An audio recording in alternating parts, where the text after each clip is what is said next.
Olá, pessoal! Prosseguindo então com a teoria geral do crime, agora eu vou abordar as espécies de crimes. Eu passei para vocês várias espécies e vamos ver o que dá para falar nesse vídeo. Provavelmente eu vou fazer outros videozinhos para falar desse assunto, porque é um pouco demorado.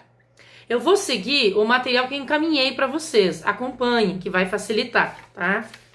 Primeira categoria: crimes uniofensivos ou pluriofensivos.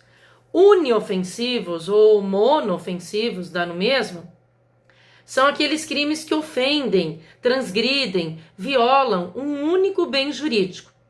A grande maioria é uniofensivo. Por exemplo, o homicídio.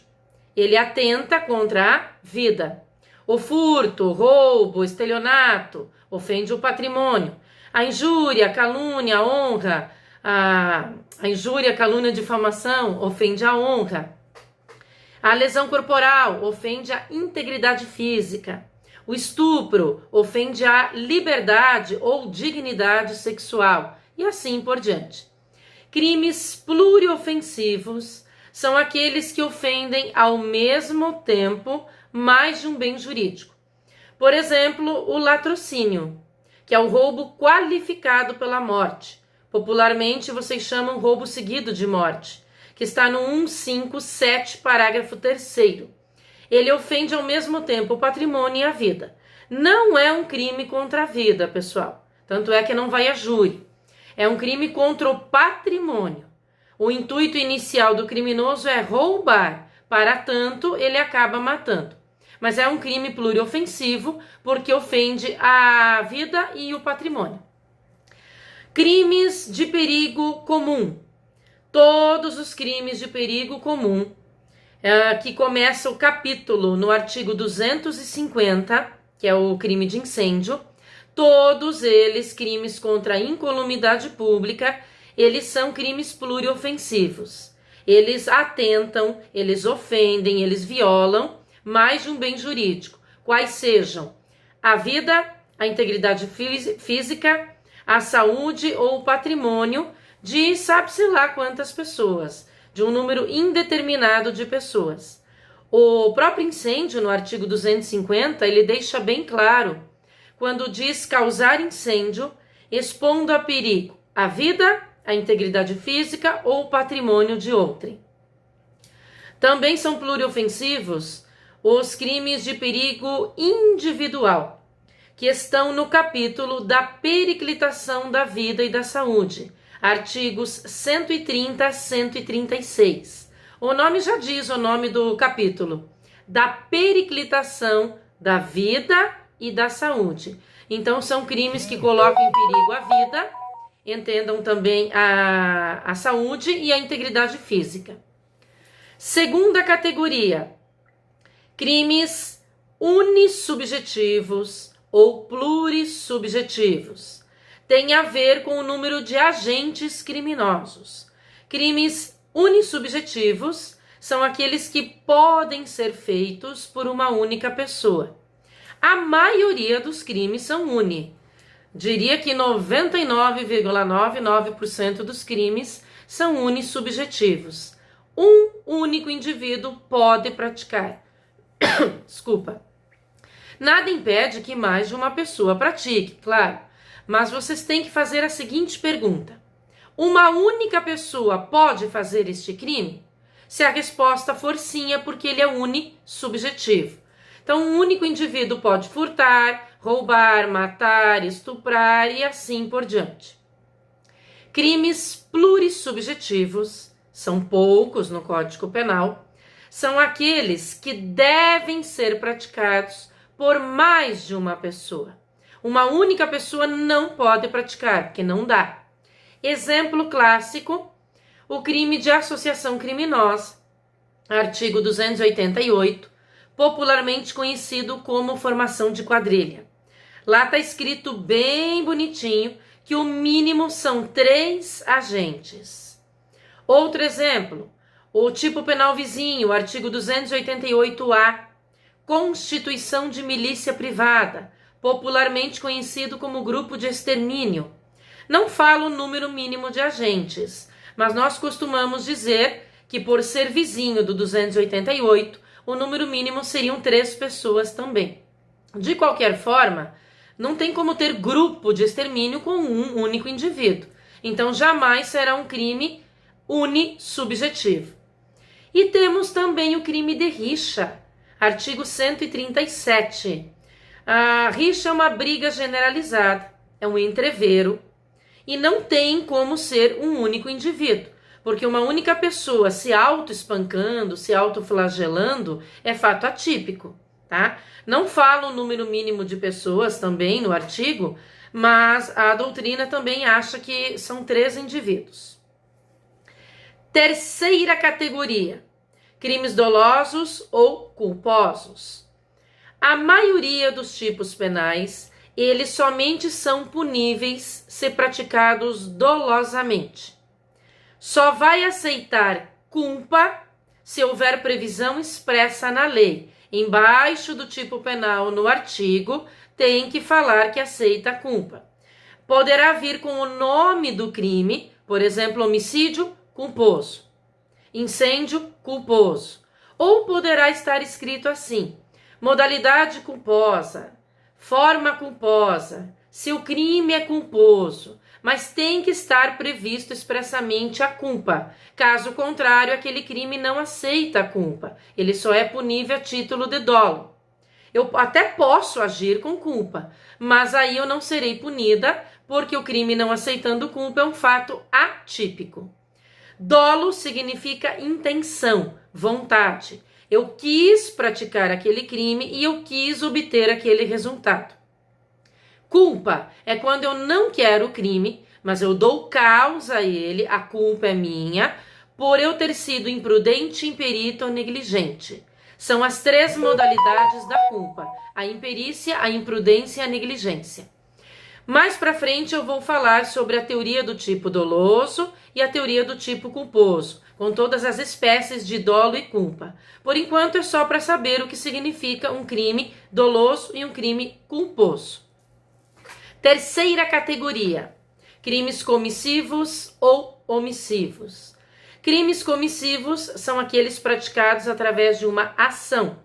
Eu diria que é 99% dos crimes. Quando eu mato, estupro, furto, roubo, eu tenho uma ação. Crimes omissivos são aqueles praticados através de uma omissão. Eu deveria fazer algo, mas eu me abstenho e me omito. São poucos tipos penais no Código Penal, mas um exemplo clássico é o artigo 135, o crime de omissão de socorro. Outra categoria, crimes comuns e próprios. Crimes comuns é a maioria, quase todos são comuns. São aqueles que qualquer pessoa pode praticar, qualquer indivíduo. Por exemplo, qualquer um pode matar alguém, qualquer um pode estuprar, furtar, roubar, lesionar, caluniar. Crimes próprios não é qualquer pessoa que pratica. Exige um sujeito ativo específico, especial. Exemplo, infanticídio, artigo 123. É só a mãe, tá? É um crime em que a mãe mata o bebezinho logo que ele nasce. Assédio sexual, artigo 216-A. É só o superior hierárquico contra o subalterno. Por exemplo, o patrão contra a funcionária. Não existe crime de assédio sexual se os trabalhadores, os indivíduos, estiverem no mesmo patamar hierárquico. Por exemplo, um patrão assediando a sócia ou um empregado assediando uma empregada. Tem que ser o superior com relação ao subalterno. Então, é só o superior hierárquico que pratica. Um crime de maus tratos, artigo 136. Eu sempre pergunto em sala de aula, qualquer pessoa pode maltratar outra?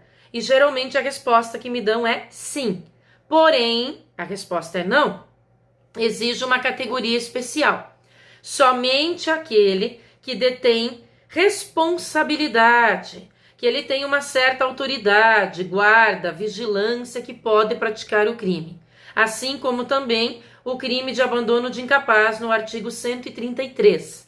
É só aquele que tem uma certa autoridade, uma responsabilidade sobre o incapaz. Então não é qualquer pessoa, portanto é um crime próprio.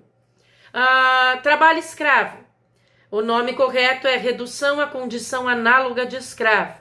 Está no artigo 149. É só o empregador ou o preposto contra o empregado. Então não é qualquer pessoa, portanto é um crime próprio. Dentro do crime próprio, pessoal, prestem bastante atenção. Existe uma categoria chamada crimes de mão própria. É uma espécie de crimes de mão própria. Então a gente diz que, desculpa, é uma espécie, tô querendo falar rápido aqui para não gastar muito tempo e poder falar mais coisa e acabo comendo as palavras. Crimes de mão própria é uma categoria, uma espécie de crimes próprios. Eles estão dentro dos crimes próprios. Então a gente pode falar que todo crime de mão própria, antes de mais nada, ele é um crime próprio. Mas nem todo crime próprio é um crime de mão própria. Crime de mão própria é aquele que só aquela pessoa em específica que pode cometer o crime, com as próprias mãos, por isso a analogia à expressão crimes de mão própria. Como que vocês vão distinguir? Aqui entra em cena uma matéria que se chama concurso de pessoas ou de agentes, que vocês verão no penal 2. Porém, eu preciso explicar um pouco para que vocês consigam compreender crimes próprios e de mãos próprias. Crime próprio, ele aceita coautoria ou participação. Já o crime de mão própria, ele só aceita participação, jamais coautoria. O que é participação e coautoria? Que é a matéria de concurso de agentes. A coautoria é mais de uma autoria. Quando nós tivermos mais de um autor, nós vamos ter coautores. Portanto, teremos uma coautoria. Então, coautoria é uma reunião de autorias. Agora, quem é o autor? Tem várias teorias para explicar quem é o autor de um crime, que é no penal 2. Por hora eu vou falar só o básico, o basicão. Autor de um crime é aquele que pratica o núcleo do tipo penal, ou seja, o verbo. Todo crime tem um verbo, né? Matar alguém, subtrair, constranger, ofender. Autor é só aquele que realmente executa o verbo, que vai lá e põe a mão na massa. Qualquer outro que ajuda, mas não executa o verbo, é partícipe. Então, autor de um homicídio é quem mata. Aquele que fornece a faca ou a arma de fogo, por exemplo, é partícipe. Ele não executou o verbo matar, ele ajudou a executar o verbo.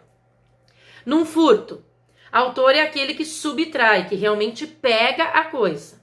Qualquer outra pessoa que ajudar a subtrair, por exemplo, dar uma carona até o local em que você vai furtar, ou fica esperando do lado de fora, te dando um apoio moral, é partícipe, tá? Então, autor, quem executa o verbo, partícipe, quem ajuda a executar. Se nós tivermos mais de uma pessoa executando o verbo, nós vamos ter mais de um autor.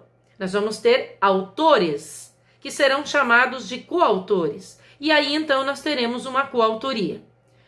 Bom, crimes próprios, eles aceitam tanto coautoria quanto participação. Vamos pegar um exemplo de um crime próprio, o peculato. Peculato é um crime exclusivo de funcionário público contra a administração pública. Está no artigo 312 do Código Penal. Todos os crimes funcionais são crimes que só funcionário público pratica contra a administração. Então, vamos dizer que eu seja funcionária pública e que eu decida subtrair, passar a mão de algum pertence, um notebook, até mesmo dinheiro, do meu local de trabalho. E vamos dizer que eu convide para fazer junto comigo o crime um particular, uma pessoa que não é funcionária pública. Ela vai responder junto comigo por peculato. Mesmo não sendo funcionária, responderá por peculato também.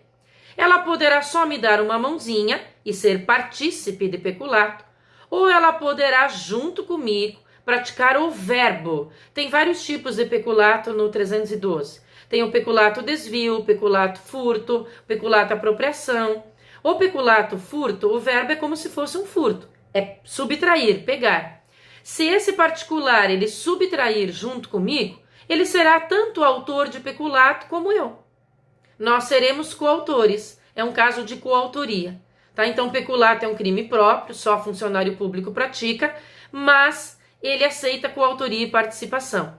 Já um crime de mão própria, ele não aceita coautoria. Não tem como termos dois autores cometendo o crime. Só participação. Um exemplo é o crime de falso testemunho. Só a testemunha pratica. E o juiz, ele ouve testemunhas separadamente, uma por vez. Então, não dá para duas testemunhas mentirem ao mesmo tempo, tá? É só uma única testemunha que poderá mentir. Esse crime está no artigo 342 do Código Penal, então é um crime de mão própria, só a testemunha que poderá praticar. No máximo, teremos uma participação. Alguém que talvez, sei lá, nos corredores do fórum tenha convencido a testemunha a mentir. Aí será partícipe do 342. Outro crime de mão própria, autoaborto, artigo 124, primeira parte do Código Penal. É só a gestante nela mesma, tomando chás, medicamentos abortivos. Não tem como ter outro autor fazendo autoaborto. Então, crime de mão própria não aceita coautoria, só participação.